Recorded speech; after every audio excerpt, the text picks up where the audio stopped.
Hello everyone, welcome back to my channel. My Empire का next part लेके आई हूँ। शुरू करने से पहले गाइस, मेरा चैनल बहुत बहुत ज़्यादा डाउन है। आई नो, मैं शायद रेगुलर अपलोड नहीं करती हूँ, इसीलिए लोग मुझे अनसब्सक्राइब भी करते हैं एंड व्यूज़ इतना डाउन है। सच बताऊँ तो मुझे बहुत ज़्यादा लो फील हो रहा है। मैं किसे कहूँ, आप बोलिए। आप एक ऑडियंस हैं, अगर पसंद आती है तो ही सब्सक्राइब करें, बट आप लोगों को समझना होगा कि हम लोग यूट्यूब चलाते भी हैं, साथ ही साथ हमारे अलग से भी एक लाइफ है जहाँ पे बहुत कुछ आपको फेस करना पड़ता है। तो मुझे भी बहुत कुछ फेस करना पड़ता है, उसके साथ मैं यूट्यूब चलाती हूँ। यूट्यूब मेरा अलग सा एक करियर है एंड मेरा और एक अलग से करियर है, वो भी स्टडीज़ को लेकर। तो मैं बिज़ी रहती हूँ, तो मैं कुछ मैनेज करके ना वीडियोस बनाती हूँ एंड मैं खुद दिल से फ़ैन फिक्शंस पसंद करती हूँ। साथ ही साथ वंगशन, शांगवन कहिए, ईजान कहिए, मैं सब फ़ैन हूँ। बस मुझे थोड़ा आप लोगों का सपोर्ट चाहिए, जो आप लोग वो नहीं कर रहे हो। एंड व्यूज़ इतना डाउन हो रहा है कि मैं खुद लग रहा है कि मैं यूट्यूब छोड़ दूँ। इतनी आसानी से हार मानना गलत होगा, लेकिन फिर भी दिल है यार, मानने को तैयार ही नहीं है कि लो हो रहा है मेरा चैनल। तो मैं बस आप सभी से कहना चाहूँगी, प्लीज़ मुझे हेल्प चाहिए आप सभी का। आप लोग प्लीज़ मुझे सपोर्ट करें। आप लोग वैसे व्यूज़ भी नहीं कर रहे हैं, वैसे लाइक भी नहीं मिल रहा है मुझे, तो मैं क्या करूँ, आप खुद बताइए। खैर, मैं और कोई बात नहीं कहना चाहूँगी इस बारे में, तो शुरू करते हैं आज का पार्ट। पिछले बार में हमने देखा था कि विंग और वांग जी एक दूसरे के साथ थे। यहाँ पे वांग जी तैयार था अपने फादर को मारने के लिए। हाँ, उसे दर्द होता है, उसे भी दुख हो रहा है कि वो अपने हाथों से अपने फादर को कैसे मारेगा। लेकिन यहाँ पे लैन ई और बासन सेंटर ने कह दिया है कि अब वो उसके फादर नहीं रहे हैं, वो एक तरह से ईवल पर्सन बन चुके हैं। लालच ने उसे एक अंधा बुरा इंसान बना चुका है। अब ये वांग जी का फादर नहीं रहे हैं। ये वांग जी को अब समझ में आ चुका था। यहाँ पे विंग भी वांग जी का हर एक फीलिंग्स को समझ रहा था कि एक फादर को वो कैसे मारे, जिस फादर ने उसे इस दुनिया में लाया है। इस दुनिया में एक लौता फादर और मदर ही होता है जो अपना होता है। यहाँ पे वांग जी के पास दोनों ही नहीं है, इसीलिए वांग जी का दुख विंग समझ रहा था। एंड विंग ने भी तो सहा है अपने मदर फादर को। वो जिसको अपने मदर और फादर समझ रहा था, वो उसके मदर फादर था ही नहीं। तो उसके लिए भी ये सब कुछ बहुत मुश्किल है। लेकिन अभी ये सब सोचने से ज़्यादा अब उन दोनों को ये सब कुछ ख़त्म करने का था।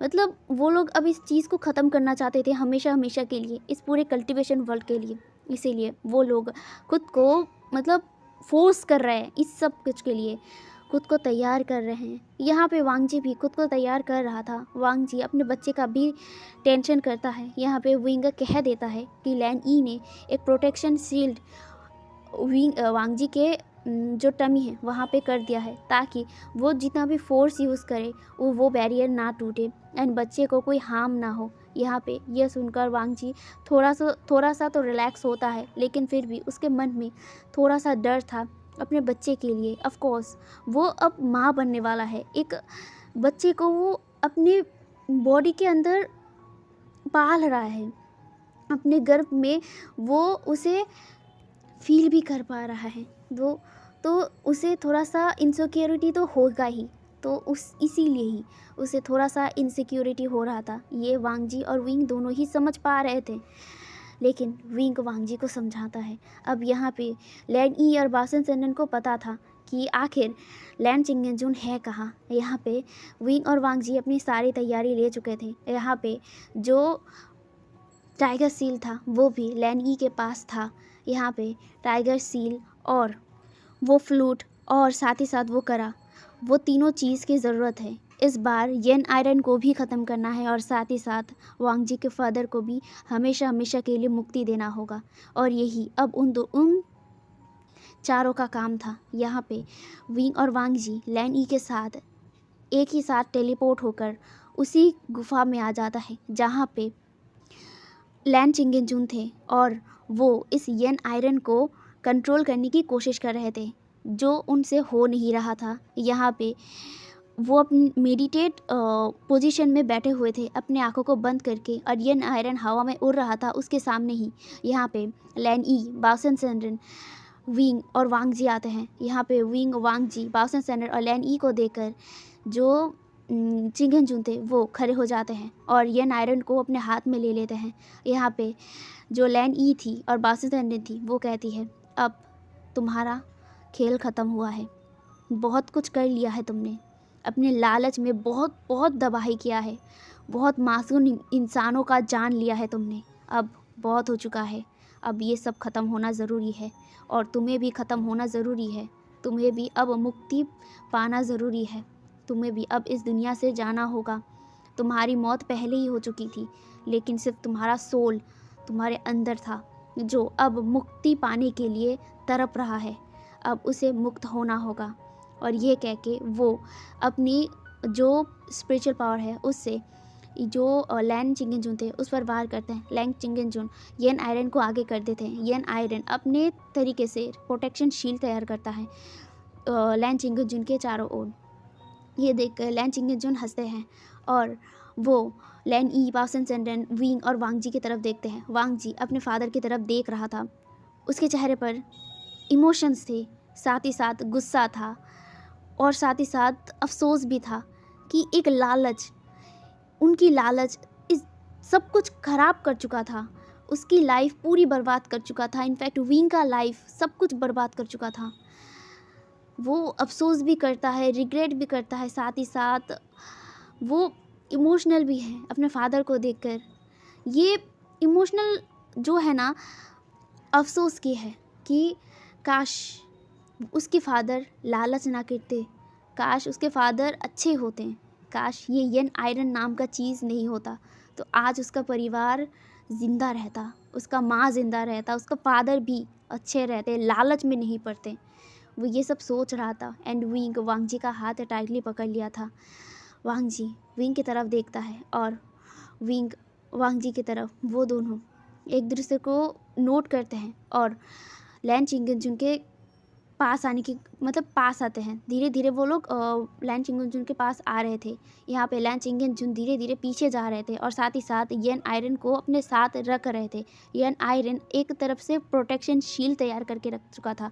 यहाँ पे जो यन आयरन था वो खतरा महसूस कर कर विंग और वांग जी की तरफ वार करता है, लेकिन अजीब सी बात ये थी कि ये यन आयरन का वार विंग और वांग जी के पास पहुंचता भी नहीं है, उल्टा वहाँ पे एक शील्ड अलग से तैयार हो जाता है। विंग और वांग जी एक दूसरे का हाथ पकड़ चुके थे एंड उन दोनों के हाथ के साथ एक बॉन्डिंग तैयार हो रहा था। धीरे धीरे वो बॉन्डिंग धीरे धीरे ग्लो कर रहा था।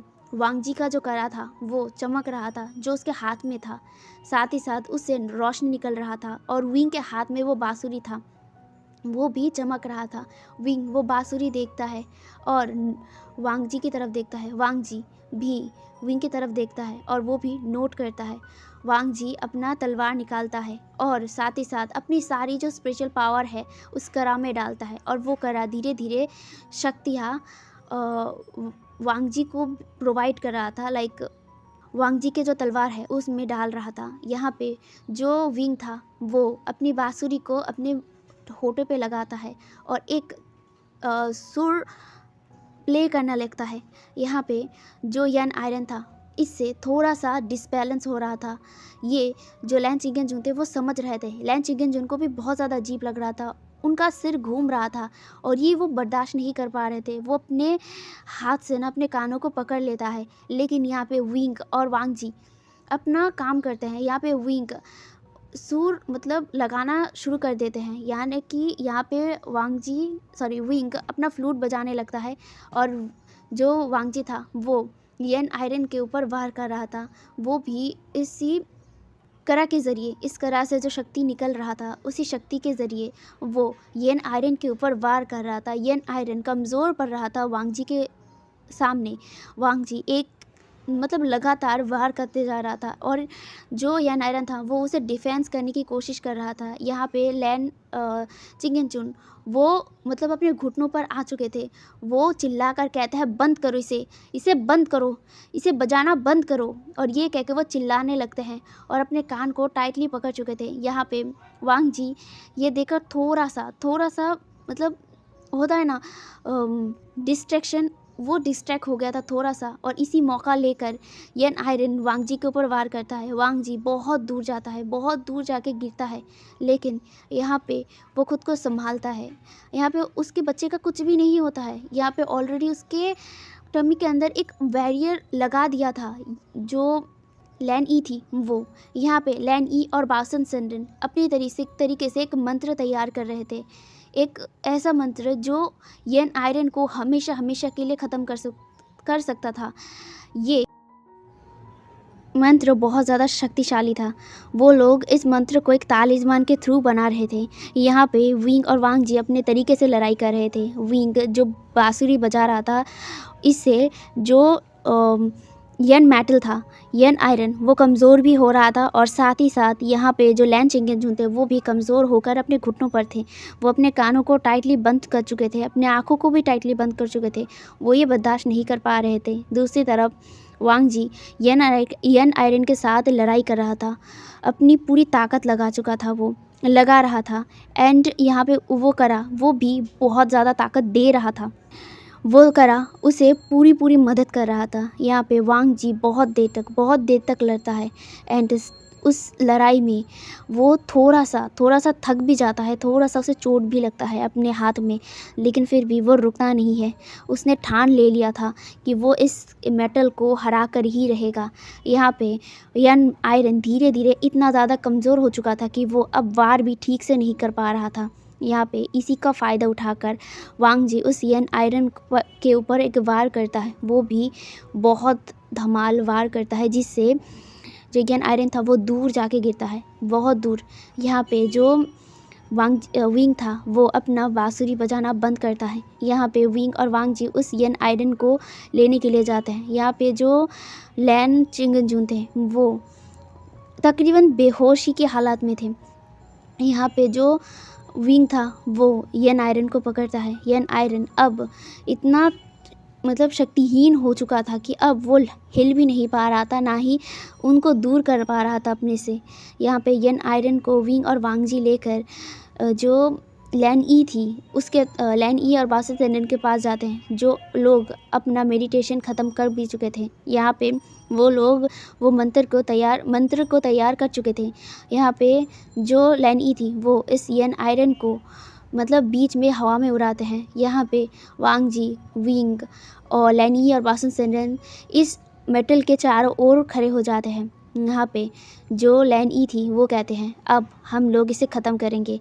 इसे ख़त्म करने के साथ ही साथ जो लैन चिंगेनचुन है वो आज़ाद हो जाएंगे अपने श्राप से भी और अपने बॉडी से भी। ये सुनकर वांग जी विंग नोट करते हैं एंड यहाँ पे वो चारों एक साथ मिलकर अपनी पूरी स्पिरिचुअल पावर से इस मंत्र को एक्टिवेट करते हैं एंड यन आयरन के ऊपर उस मंत्र को डाल देते हैं। एंड यहाँ पे धीरे धीरे वो मंत्र काम करने लगता है एंड धीरे धीरे यन आयरन मतलब रेत में बदल रहा था। धीरे धीरे वो छटपटा रहा था, लेकिन वो कुछ नहीं कर पा रहा था। उसके अंदर अब उतना शक्ति नहीं था।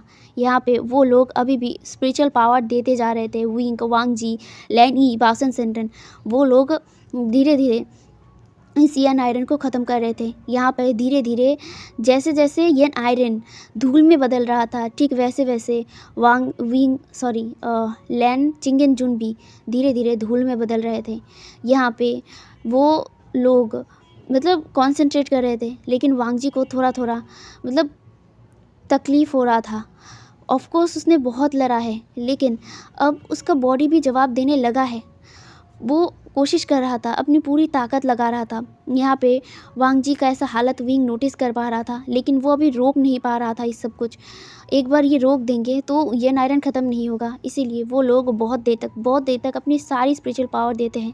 यहाँ पे यन आयरन धीरे धीरे ख़त्म हो जाता है एंड साथ ही साथ जो लैन चिंगेनचुन थे वो भी आज़ाद हो जाते हैं। और लैन चिंगजून आज़ाद होने के साथ साथ वांग जी वहीं पे बेहोश हो जाता है। वांग जी को विंग पकड़ लेता है एंड विंग वांग जी को गोद में उठाता है।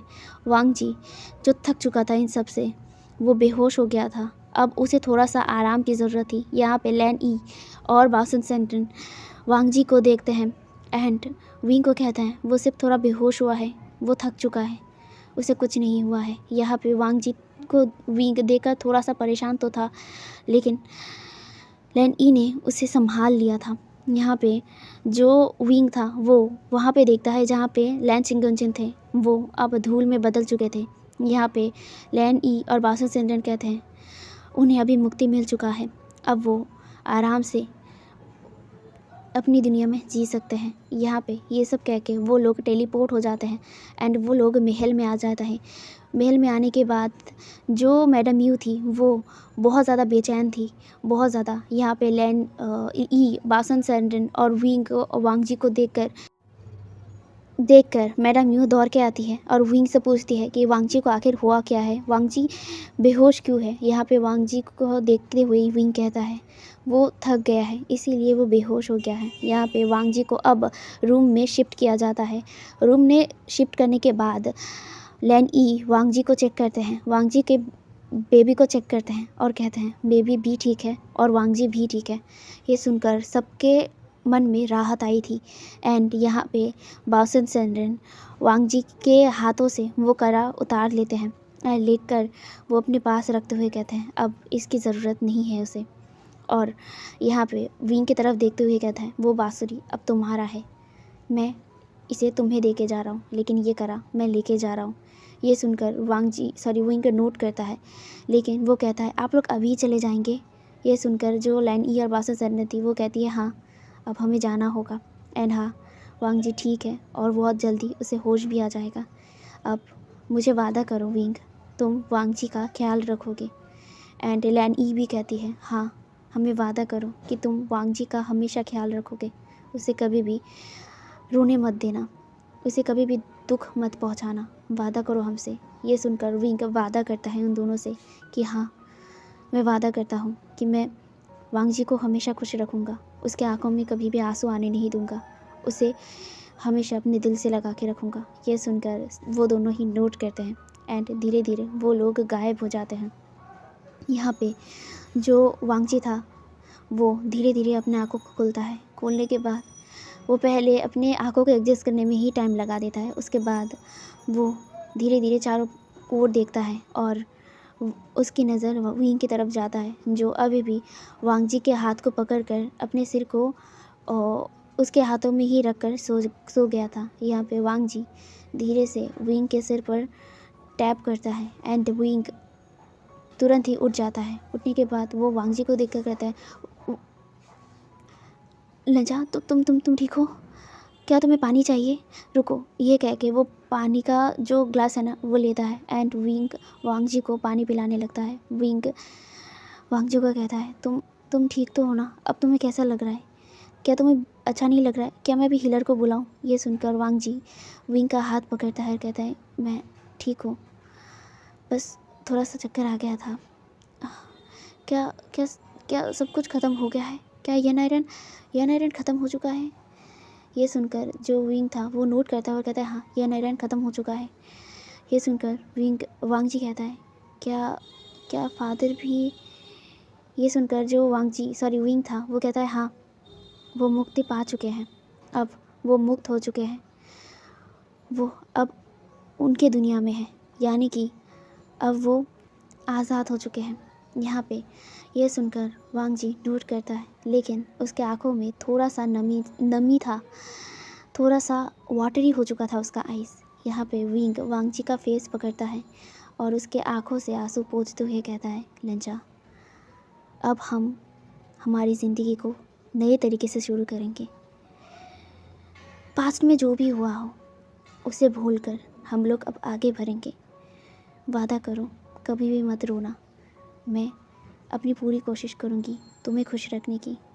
और मैं एक चीज़ कहना चाहता हूँ। ये सुनकर वांग जी विंग की तरफ देखता है। विंग कहता है तुमने कभी सवाल नहीं किया है और ना ही मैंने कभी तुम्हें बोला भी है।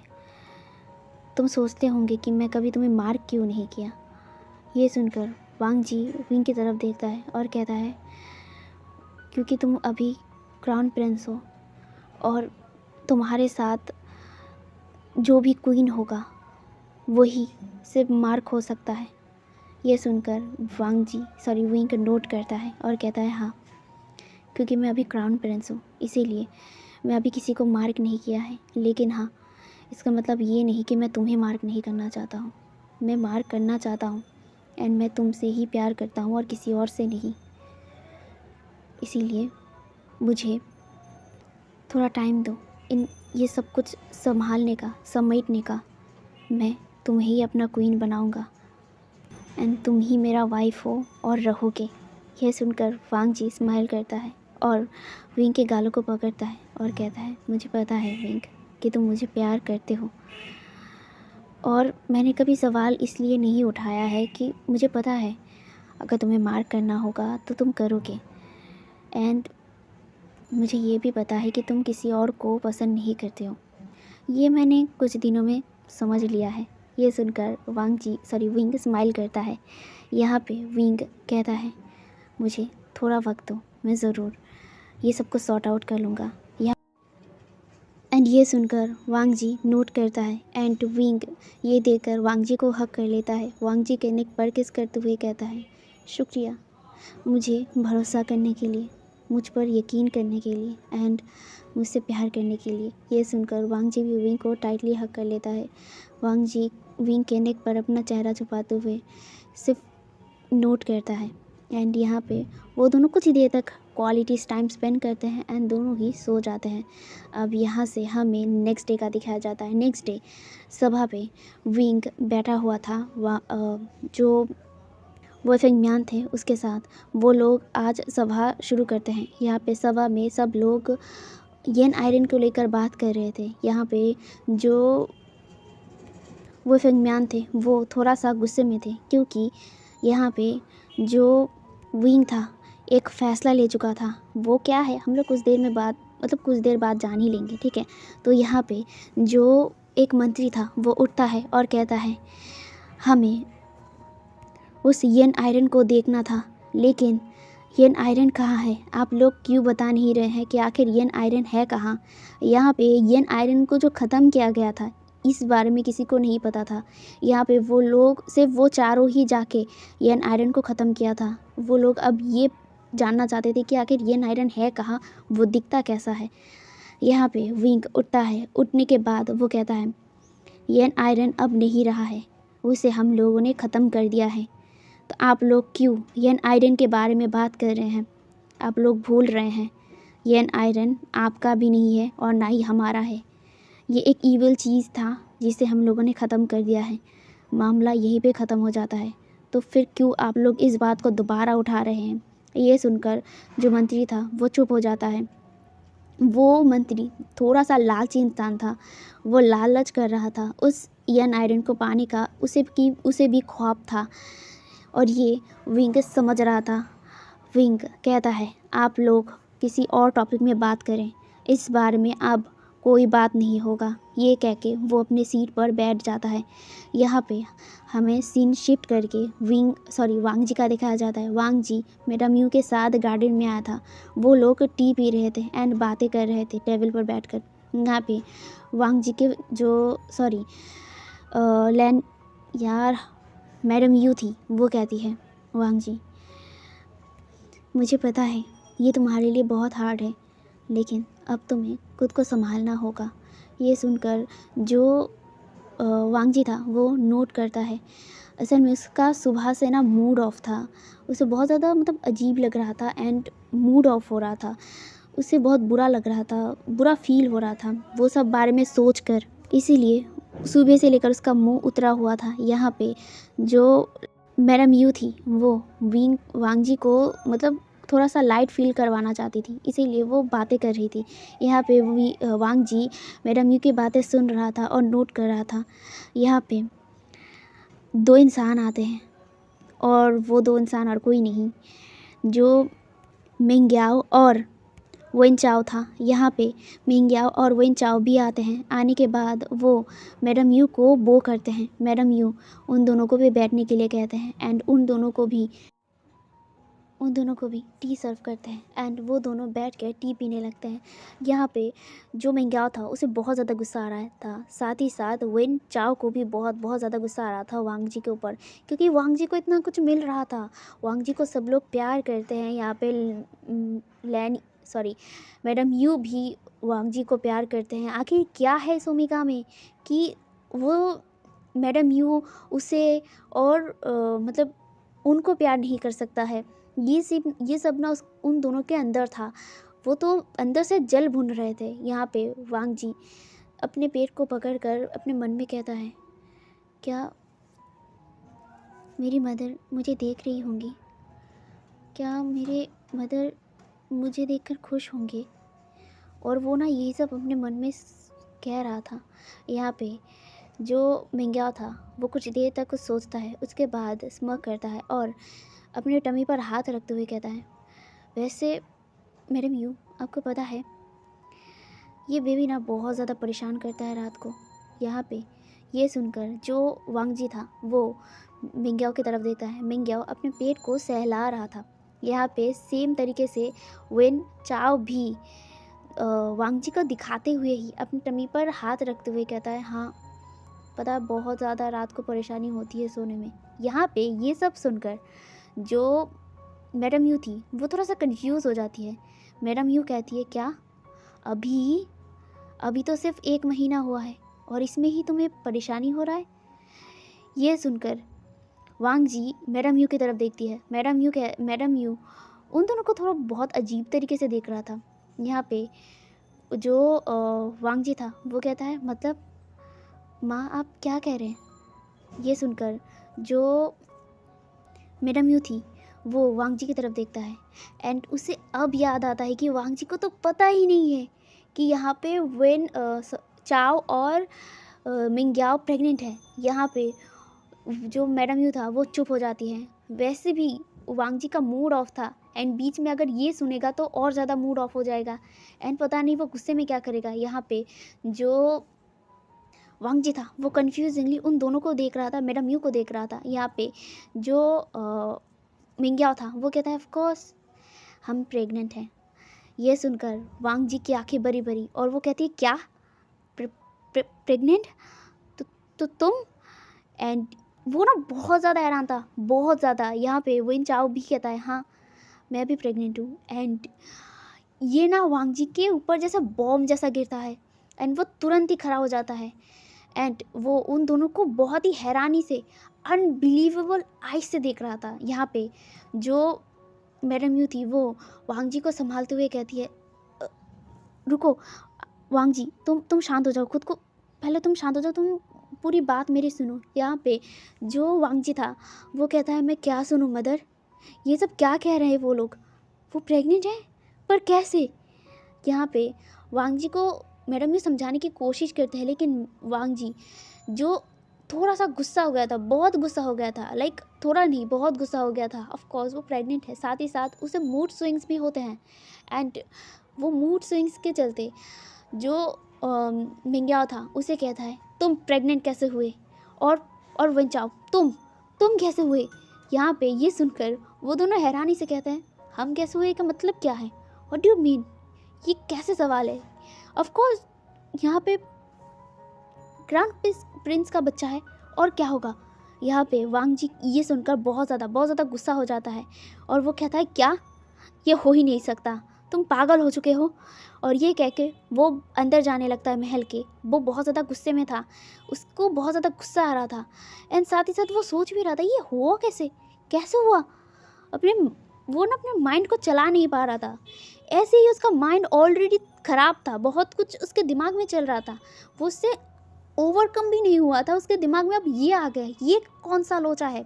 वो ना बहुत ज़्यादा गुस्से में था और वो ना गुस्से में ही ना सभा के अंदर जाता है। आने के बाद वो सभा का दरवाज़ा ज़ोर से खुलता है और वो चिल्ला कर कहता है, विंग। ये आवाज़ सुनकर हर एक मंत्री, हर एक इंसान ऐसे डर गया था। वांग जी बहुत ज़्यादा ज़ोर से चिल्लाया था एंड खुद विंग डर गया था। विंग डर कर उठ गया था थोड़ा सा। एंड यहाँ पे जो वही फेंगम्यान थे वो भी थोड़ा डर गए थे। एंड सब लोग हैरानी से जो दरवाजे के तरफ है ना वहाँ पे देखना शुरू कर देते हैं। यहाँ पे वांग जी बहुत गुस्से में अंदर आता है। आने के बाद वो कहता है विंग मुझे आंसर चाहिए। हे एवरीवन, तो आज का पार्ट मैं यहीं पे रखता हूँ। नेक्स्ट पार्ट में बहुत मज़ा आने वाला है। क्या करेगा वांग जी जब विंग उसे कुछ समझा नहीं पाएगा, वो कैसे खुद को इनोसेंट प्रूव करेगा। यहाँ पे मिंग्याओ प्रेग्नेंट है और विन चाओ भी प्रेग्नेंट है, पर कैसे? विंग ने तो कुछ नहीं किया है, लेकिन यहाँ पे उन दोनों ने कंसीव कैसे किया है ये एक्सप्लेनेशन विंग कैसे देगा। एंड वांग जी विंग को क्या पनिश करेगा।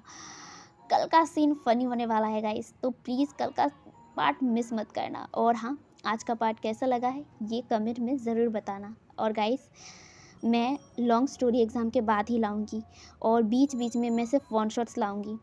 और हाँ, प्लीज़ मुझे सपोर्ट चाहिए आप सभी का। अगर चैनल ऐसे ही डाउन होता रहा तो शायद मैं कभी यूट्यूब ही छोड़ दूँ, क्योंकि जब चैनल ही ठीक से ग्रोथ नहीं करेगा तो मैं अपना वीडियो अपना वक्त क्यों ज़ाया करूँ। तो चलिए आज का बात यही रखते हैं। Bye, good night.